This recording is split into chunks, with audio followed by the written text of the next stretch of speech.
지난달 YTN 기획탐사팀의 첫 작품, 이 탐사보고서 기록이 공개됐습니다. 상당한 시간과 노력을 할애한 만큼 반응도 아주 뜨거웠다고 하는데요. 3부작 속 다 담지 못한 제작 뒷이야기를 오늘 전격 인터뷰 취재 후에서 들어보겠습니다. 지금 바로 만나보시죠. 안녕하세요. 아나운서 황보혜경입니다. 빠른 뉴스와 바른 뉴스, 이 두 마리 토끼를 다 잡기 위해 시작된 YTN의 첫 탐사보도 프로그램 탐사보고서 기록. 오늘은 YTN의 새로운 시도가 돋보인 기록의 제작기를 김대겸 기자에게 들어봅니다. 어서 오세요. 네, 안녕하세요. YTN 기획탐사팀의 김대겸입니다. 첫 아이템으로 형제복지원 사건을 다룬 이유가 뭔가요? 예, 우선 저희 YTN 기획탐사팀의 첫 출범 시기와 시기가 맞았기 때문인데요. 네. 이제 형제복지원 사건 같은 경우에는 지난 5월 달에 이제 20대 국회 막바지에 굉장히 어렵게 과거사법이 이제 통과가 되면서 네. 재조사 대상에 이제 포함이 됐습니다. 조사가 이제 시작되게 되는데 그에 앞서서 저희가 취재로 좀 의미 있는 변화를 이끌어낼 수 있지 않을까 싶어서 이제 취재를 시작하게 됐습니다. 네. 그러니까 형제복지원 사건을 한 줄로 단순하게 요약을 해본다면 이게 원래는 불황인 수용시설인데 불황인이 아닌 일반 시민들도 무고한 시민들까지도 붙잡아서 불법으로 감금하고 강제 노역 등을 시켰다. 이래서 문제가 되고 있는 거잖아요. 형제복지원 사건은 말씀하신 것처럼 여러 언론이나 방송에서도 주목을 하고 있습니다. 좀 더 깊이 있는 취재를 위해서 차별화를 둔 부분이 있다면요? 우선 저희 프로그램 명이 기록이지 않습니까? 네. 그 프로그램 명을 정한 이유가 이 기록을 통해서 사건 이면에 감춰진 본질을 찾겠다라는 그런 취지인데요. 본질을 찾겠다. 예, 예. 네. 저희 기록에서 이번 형제복지원 사건을 다루면서 가장 큰 차별점이 사회복지기관의 족발 경영화 네. 그리고 세습 이게 아직도 현재도 남아있다라는 거고 그게 가능했었던 이유 5공화국 시대의 정권 미화를 위해서 거리 정화 사업을 실시를 했고 그 과정에서 이제 사회정화위원회라는 게 이제 출범을 하게 됩니다. 네, 그러니까 공권력이랑 좀 어느 정도 결탁이 돼 있었다는 부분이 충격적이었어요. 네, 맞습니다. 그래서 저희는 이 구조적인 측면에 좀 더 집중을 해보려고 더 노력을 했습니다. 그러면은 취재를 기획하시던 그 단계, 시작 단계에서 이런 부분을 좀 더 신경 써야겠다, 미리 좀 생각하신 게 있으셨나요? 계획을 했었던 건 전혀 없어요. 그래요? 예, 오히려 되게 열심히 하다 보니까 네. 수사 자료에서 예. 그 자금 거래 내역을 발견을 했고 네. 그 작은 거래 내역을 바탕으로 여러 복지기관, 과거에 존재했던 여러 복지기관들을 검색을 해보고 그다음에 정보공개 청구를 하고 네. 이 과정에서 새롭게 드러난 사실들이 굉장히 많거든요. 얘기를 듣다 보니까 정말 수사 자료나 이런 기록들을 파악하는 게 만만치 않았을 것 같아요. 양이 정말 방대하잖아요. 취재 기간이 얼마나 걸리셨나요? 저희가 수사 자료는 초반에 이제 확보를 했고 네. 수사 자료가 거의 한 10,000장 정도에 가깝거든요. 그걸 몇 분이서 검토하신 거예요? 저희 팀원이 총 5명입니다. 네. 5명이 전부 다 읽었고요. 예. 자료 검토하는데 한 달 정도 걸렸었던. 만 장을 걸렸어요. 다 보는 예. 데만 한 달이 걸렸다. 예, 예. 그래서 저희 사무실에 오시면은 네. 굉장히 자료가 방대해요. 한 책장으로 한 3개 정도 나올 만큼의 기록이 있어요. 몇 네. 층이에요? 한번 가보고 싶네요. 한 2층인데 한번 나중에 시간 나시면 한번 아, 보시면 됩니다. 네. 예. 그래서 그 자료 검토에만 거의 한 달 정도가 걸렸고 그리고 이제 나머지 현장 도는데 한 2달 가까이 제가 이제 서울에서 부산을 왔다 갔다 하면서 이렇게 취재를 오. 진행을 했고 부산이랑 서울만 왔다 갔다 하신 거예요? 혹시 다른 아니요. 지역도 있나요?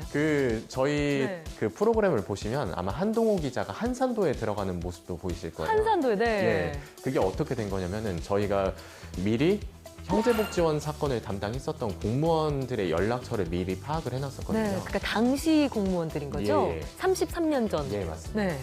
우선 저희가 그거는 이제 저희 취재 비밀이라서 이제 어떻게 확보했는지는 말씀드릴 수는 네. 영업 없고. 비밀. 예. 그래서 저희가 부산에 내려가서 그냥 진짜 무작정 전화를 했어요. 네. 우연찮게 그분이 전화를 받으셨고 네. 그분이 한산도에 계신다고 하시는 거예요. 그- 장소까지도 술술 말씀을 하셨네요. 한산도에 있으니까 와볼 테면 와봐라. 오. 얘기는 해주겠다. 오. 네. 설마 저희가 거기 한산도까지 들어가리라고는 생각을 하시지 못하셨겠죠. 못하셨겠죠. 그렇게 하나하나 정말 열심히 취재를 했고 진짜 전국 방방곳곳을 다 돌아다녔어요. 네, 정말 섬까지 예. 배를 타고 예. 들어가실 정도로 정말 이 취재에 공을 들이신 건데 예. 기억에 남는 순간들이 있는지도 듣고 싶어요. 이분들께서 힘들게 그 형제복지원 과거 예터를 가서 네. 이렇게 주의를 설명해 주신 다음에 밥을 같이 먹었거든요. 네. 밥을 같이 먹으면서 저한테 해주신 말씀이 있어요. 뭐라고 하시던가요? 본인은 이제 이 취재를 통해서 크게 바라는 건 없다. 네. 과거의 아픔을 꺼내는 이유는 현재에 행복해지기 위해서, 과거의 사건이, 과거의 이런 부끄러운 일들이 또다시 반복되지 않기 위해서 지금 아픈 기억들을 다시 되짚고 있는 과정이고, 이 과정이 끝나면 다른 이제 형제복지원 피해자분들이랑 족구를 되게 하고 싶다고 이렇게 족구를. 이렇게 소소한 그런 바람들을 얘기를 하시더라고요. 네. 이분들 입장에서는 되게 소소한 행복이 되게 중요하시구나. 예, 그런 말씀을 하셨던 게 가장 기억에 남습니다. 인터뷰를 봐도 트라우마가 지금 좀 지난 남아있고. 세월의 그 트라우마가 나에게 계속 남아서 어디 훔쳐 날 못 때린 사람은 나를 기억 못하겠지만 나는 그 사람이 날 때린 게 계속 기억이 난다. 이렇게 인터뷰하신 부분이 너무 마음이 아팠거든요. 자, 이 형제복지원 편, 긴 호흡으로 진행이 됐지만 그래도 다 담지 못한 이야기는 있을 것 같아요. 박인근 원장과 그 작은 거래를 했었던 또 다른 예, 시설의 원장들이 그게 전국 9개 기관이거든요. 9개나 되는군요. 예. 근데 저희가 그 9개 기관들을 다 찾아봤을 때 네. 다 그 아들 네. 아니면 뭐 딸 이런 식으로 세습이 이루어졌거든요. 현재까지 세습이 돼서 운영을 하고 있다 이런 말씀이시죠. 저희가 다루지 않은 그런 사회복지기관, 그러니까 족벌 경영화된 그런 사회복지기관이 분명히 남아있을 거라고 보고, 혹시라도 추가 제보가 들어온다면 얼마든지 이제 취재를 더 할 생각도 있습니다. 네, 이렇게 오늘 김대현 기자에게 형제복지원 취재와 관련한 여러 가지 이야기 들어봤는데 마지막으로 시청자분들께 하고 싶은 말씀이 있으시다면요? 예, 우선 저희 YTN 탐사보고서 기록이 첫 출발이기 때문에 지금 아직까지는 좀 부족한 점이 굉장히 많을 거라고 생각합니다. 그럼에도 시청자 여러분께서 관심을 많이 가져주셔서 굉장히 감사하다는 말씀 드리고요. 그리고 저희 기록은 그 시청자 여러분께서 이제 제보를 주시면 더 좋은 얘기로 더 보답할 수 있으니까 꼭 좋은 제보를 많이 주셨으면 좋겠습니다. 네, 탐사보고서 기록팀으로 시청자 여러분의 소중한 제보 부탁드리겠습니다.